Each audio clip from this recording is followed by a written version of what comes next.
Hello friends, இன்றைக்கி பலாப்பழம் வச்சு ஒரு பழம் பூரி பண்ணலாம். ரொம்ப சூப்பராக இருக்கும். இது பலாப்பழம் நிறைய இப்போ வந்திருக்கு. நீங்கள் பண்ணி பாருங்கள், சூப்பராக இருக்கும். வாங்க இப்போ வீடியோக்குள்ளே போகலாம். கூடவே ஒரு 1000 பொற்காசு என்ற ஒரு கதை, அதையும் கேட்டுக்கோங்க. இதில் வந்து நம்ம வெல்லம், சர்க்கரை எல்லாம் கலந்து ஒரு பாகு காய்ச்சி,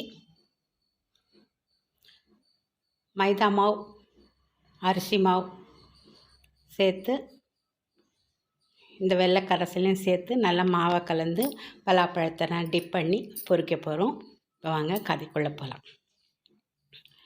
ஒரு நாள் அரசரும் இந்த மந்திரியும் ஒரு ஆத்தங்கரையில் இப்படி விளாவிட்டே இருக்காங்க. அப்போ வந்து சரியான ஒரு குளிர்காலம், ரொம்ப குளிரான காலம் அது. அப்போது இந்த அரசருக்கு ஒரு எண்ணம் வருது. இப்போ என்ன குளிர் அடிக்குது, இந்த குளிரில் இந்த ஆற்றுல யாராவது நிற்பாங்களா, ராத்திரியெல்லாம் நிற்க சொன்னால் நிற்பாங்களா அப்படின்னு சொல்லிட்டு அந்த மந்திரியை பார்த்து கேட்டார். அதுக்கு மந்திரி என்ன சொன்னார், நிச்சயமாக யாராவது நிற்பாங்க அப்படின்னு சொல்லிட்டு சொன்னார். அப்படியெல்லாம் யாரும் நிற்க மாட்டாங்கப்பா, நீ இவ்வளோ குளிரில் யார் நிற்பாங்க அப்படின்னு சொல்லிட்டு ராஜா சொல்கிறார். இல்லை ராஜா, நிச்சயமாக யாராவது நிற்பாங்க அப்படின்னு சொல்லும்போது, சரி ஊருக்கெல்லாம் அறிவிப்பு சொல்கிறாங்க. யார் கழுத்தளவு தண்ணியில் இந்த ஆற்றுல ராத்திரி எல்லாம் நிற்கிறாங்களோ அவங்களுக்கு 1000 பொற்காசு தரப்படும் அப்படின்னு சொல்லி அறிவிப்பு சொல்கிறாங்க. அறிவிப்பு சொன்னதும் ஒரு ஏழையான ஒரு ஆள், 4-5 குழந்தைங்களை வச்சுட்டு கஷ்டப்படுற ஒரு ஆள், அவர் என்ன பண்ணுறாரு, அவர் வரார். நான் நிற்கிறேன் அப்படின்னு சொல்லி சொல்கிறார். சரின்னு சொல்லிட்டு அவரை கொண்டு போய் ஆற்றுல நிற்க வைக்கிறாங்க. கூட அவங்களுக்கு வந்து காவலுக்கு சிப்பாய் வைக்கிறாங்க. அவர் பாதியிலே எங்கேயாவது தூங்கி எழுந்து வந்து நம்ம சீட்டிங் பண்ணால் என்ன பண்ணுறது அப்படின்னு சொல்லிட்டு நிற்க வைக்கிறாங்க. அவரும் ராத்திரி ஃபுல்லாக நிற்கிறார். ராத்திரி ஃபுல்லாக அவர் நிற்கும் போது என்ன நினைக்கிறாருன்னா, நம்ம கஷ்டம் இன்னையோடு தீர்ந்துடும், நாளையிலேருந்து நம்ம நல்ல ஒரு வாழ்க்கையை ஆரம்பிக்கலாம், 1000 பொற்காசு நமக்கு வரப்போகுது, நம்ம அதை வச்சு நம்ம வறுமையை எல்லாத்தையும் போக்கிடலாம், நம்ம குழந்தைங்களுக்கெல்லாம் நல்ல ட்ரெஸ்ஸு சாப்பாடெல்லாம் நல்லா பண்ணலாம் அப்படின்னு இந்த மாதிரி ஒரு நினைப்பிலேயே அவர் அந்த குளிரை நிற்கிறார். நிற்கும்போது அந்த குளிர் அவருக்கு தெரியல. இந்த நினப்பு தான் இருந்துச்சு, அந்த குளிர் அவருக்கு தெரியல. அப்புறம் பொழுது விடியுது. பொழுது விடிஞ்ச உடனே இப்போ கேட்குறாங்க, இந்த சிப்பாய்ங்களெல்லாம் அவரை கூப்பிட்டு போகிறாங்க அரசர்கிட்ட. அரசர் கேட்குறாரு, என்ன ராத்திரி ஃபுல்லாக இவர் நின்னாரா? ஆமாம் சார், நின்னாங்க, நின்றுட்டு இருந்தாங்க, நாங்கள் பார்த்தோம் அப்படின்னு சொல்லி சொன்னோம். அப்போ என்ன பண்ணுறான், அப்போ அந்த அமைச்சர்களில் ஒருத்தர் இருப்பார் இல்லையா, யாராவது வில்லவங்க பிடிச்சவங்க யாராவது இருப்பாங்க. ஒரு நல்ல விஷயம் நடக்கும்போது நடுவில் பூந்து ஏதாவது ஒன்று குட்டை குழப்பி விட்டுருவாங்க. அந்த மாதிரி ஒருத்தர் எழுந்து என்ன பண்ணார், அதெல்லாம் சும்மா, நீங்கள் வந்து நல்லா விசாரிங்க, நீங்கள் தப்பாக கொடுக்குறீங்க, இவரெல்லாம் நின்று இருக்க முடியாது, கேட்டு பாருங்கள் அவர் என்ன பண்ணாருன்னு சொல்லி சொன்னார். சரி, ராஜா என்ன பண்ணார், கொஞ்சம் மிரட்டுன மாதிரி கேட்குறாரு, என்ன பண்ணா, எதுவுமே பண்ணல, நான் என்ன உங்கள் அந்த மாளிகையில் இருக்கிற அந்த விளக்கை மட்டுமே தான் நான் பார்த்துட்டு இருந்தேன், வேறு நான் எதுவுமே செய்யலை அப்படின்னு சொன்னார்.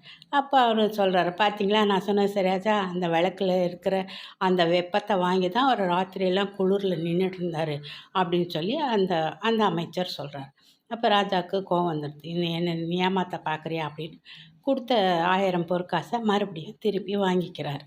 இந்த ஏழை என்ன பண்ணுறாரு, இவ்வளவு நேரம் நம்ம இருந்ததும் கஷ்டம், நம்ம நினச்சதெல்லாம் இப்படி போயிடுச்சு அப்படின்னு சொல்லிட்டு அழுதுட்டு வீட்டுக்கு போயிடுறாரு. இதை பார்த்துக்கிட்டே இருந்த அந்த அறிவுள்ள அமைச்சர் என்ன பண்ணுறாரு, இந்த ஏழைக்கு எப்படியாவது நம்ம அந்த 1000 பொற்காசை வாங்கி கொடுத்துடணும் அப்படின்னு சொல்லிட்டு ஒரு நினைப்பில் இருந்துக்கிட்டு அவருக்கு ஆறுதல் சொல்கிறார். நீ கவலைப்படாத, நான் உனக்கு அந்த காசை எப்படியாவது வாங்கி கொடுத்துருவேன் அப்படின்னு கொஞ்சம் பொறுமையாயிரு அப்படின்னு சொல்கிறார். அப்போ ஒரு நாள் அதே ஒரு 2-3 நாள்லேயே ராஜா வந்து வேட்டைக்கு கிளம்புறாரு, பரிவாரங்களோடு வேட்டைக்கு கிளம்புறாரு. கூட இந்த மந்திரியும் கிளம்புறாரு. மந்திரி கிளம்புனதும் காட்டுக்கு போய் கூடாரெல்லாம் போட்டு அவங்கவுங்க சமையலெல்லாம் பண்ணி சமையல் பாத்திரம் எல்லாத்தையும் எடுத்துகிட்டு போகிறாங்க சமைச்சு சாப்பிட்றதுக்கு. அப்போது இந்த மந்திரி சொல்கிறாரு, எனக்காக நீங்கள் சமையல் பண்ண வேண்டாம், நானே சமையல் பண்ணி சாப்பிட்டுட்டு வந்துடுறேன், நீங்கள் உங்களுக்காக சமையல் பண்ணிக்கோங்க அப்படின்னு சொல்லிட்டு அவர் போயிடுறாரு. சரி, ராஜானவர் சரி அவர் இஷ்டத்துக்கு ஏதாவது சமைச்சு சாப்பிட்டு வரப்போருக்கு, நீங்கள் நமக்கு சமைங்க அப்படின்னு சொல்லிட்டு இவங்களும் சமைச்சு சாப்பிட்றாங்க. 1 நாள் ஆச்சு, 2 நாள் ஆச்சு, 3 நாள் ஆச்சு. அந்த போன மந்திரியை காணவே காணும். ராஜா என்ன பண்ணுறாரு, தேடிட்டு போகிறார். தேடிட்டு போகிறாருன்னா அப்போ அவர் ஒரு இடத்துல உட்காந்துட்டு கீழே நெருப்பை வச்சுக்கிட்டு உட்காண்ட்ருக்கார். கேட்குறாரு, என்ன பண்ணுறீங்க? சாப்பிட்டு வரேன், நீங்கள் இன்ன வரைக்கும் அதில் 3 நாள் ஆயிடுச்சு. 3 நாளாக என் சாப்பாடு வேகவே மாட்டேங்குது, அதுக்காக தான் நான் உட்காண்ட்ருக்கேன். 3 நாளாக சாப்பாடு வேக மாட்டேங்குது, என்ன தான் பண்ணுறீங்க? பார்த்தோம்னா ஒரு 10 அடி 10 அடிக்கு 3 கொம்புங்களை வச்சு அதுக்கு மேலே ஒரு பானையை வச்சு அதுக்கு கீழே அந்த சத்தையத்தை எல்லாத்தையும் போட்டு நெருப்பு வச்சுட்ருக்காரு அந்த மந்திரி.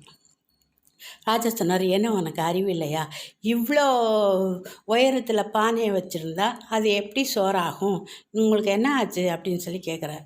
அப்போ அந்த மந்திரி சொல்கிறாரு, அவ்வளோ தூரத்தில் இருக்கிற ஒரு விளக்க பார்த்து ஒரு ஏழை ஒரு குளிர் காயும்போது அதை விட இந்த தூரம் கம்மி தான் அரசரே, ஆனாலும் சீக்கிரம் ஆகிடும், நீங்கள் போங்க, நான் சாப்பிட்டு வரேன் அப்படின்னு சொல்லி அனுப்பிடுறேன். அப்போ தான் ராஜாவுக்கு வரைக்குது நம்ம பண்ணது ரொம்ப தப்பான காரியம், இது தப்பு தான் நம்ம பண்ணிட்டோம் அப்படின்னு சொல்லிட்டு அவர் என்ன பண்ணார், மறுபடியும் அந்த ஏழையை கூப்பிட்டு, எனக்கு புத்தி வந்துடுச்சு, நான் நல்லா தெரிஞ்சுக்கிட்டேன், நீங்கள் அந்த ஏழையை கூப்பிடுங்கன்னு சொல்லி அவருக்கு சொன்ன 1000 பொற்காசு மேலே அதிகம் ஒரு 1000 பொற்காசையும் கொடுத்து அவரை சந்தோஷமாக அனுப்பி வைக்கிறாரு ராஜா.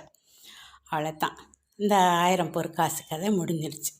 இப்போ பாருங்கள், பலாப்பழம் பழம்பூரியும் ரெடி ஆயிடுச்சு. நீங்களும் கண்டிப்பாக ரொம்ப ரொம்ப டேஸ்ட்டாக இருந்துச்சு. இது நாங்கள் சாப்பிட்டு பார்த்தோம், நல்லா இருந்துச்சு. நீங்களும் இது மாதிரி பண்ணி சாப்பிடுங்க.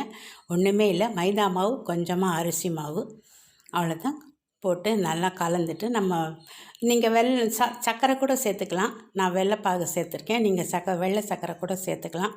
ரொம்ப நல்லாயிருக்கும். செஞ்சு சாப்பிடுங்க ஃப்ரெண்ட்ஸ். இது வரைக்கும் நீங்கள் பார்த்ததுக்கு நன்றி, வணக்கம், பாய்.